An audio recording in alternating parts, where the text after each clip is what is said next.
2024 മലയാള സിനിമയെ അടയാളപ്പെടുത്തിയ ഫിലിം മേക്കേഴ്സാണ് ക്യൂ സ്റ്റുഡിയോ റൗണ്ട് ടേബിളിൽ.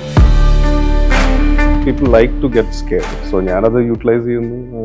എക്സ്പ്ലോറിങ് മോർ ഓൺ അങ്ങനത്തെ കുറേ രീതിയിലുള്ള ഫിലിംസ് ചെയ്യാനാണ്. ലാസ്റ്റ് ഇളയരാജയുടെ പാട്ട് വരുമ്പോഴുള്ള ഒരു എന്താ പറയുക, ഒരു റിട്രോ, ഒരു എന്താ നൊസ്റ്റാൾജി, അതിലാണ് നമ്മൾ ക്യാഷ് ഇൻ ചെയ്യുന്നത്. അപ്പോൾ അത് ദാറ്റ് വർക്ക്. ഇവരൊക്കെ പറയുന്നത് എവറി ഫ്രൈഡേയിൽ തേഴ്സ്ഡേ നൈറ്റ് അവർ വെയിറ്റ് ചെയ്യണം ഒരു മലയാളം പടം OTT വരുമ്പോൾ.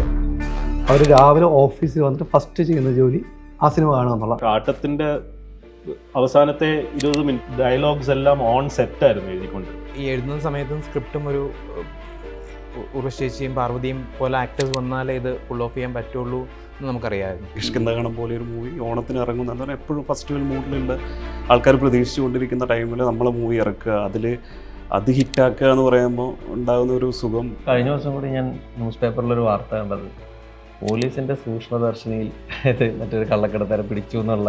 അപ്പം അങ്ങനെ ആൾക്കാർ അതിനെ യൂസ് ചെയ്യുന്ന ഒബ്സർവേഷന്.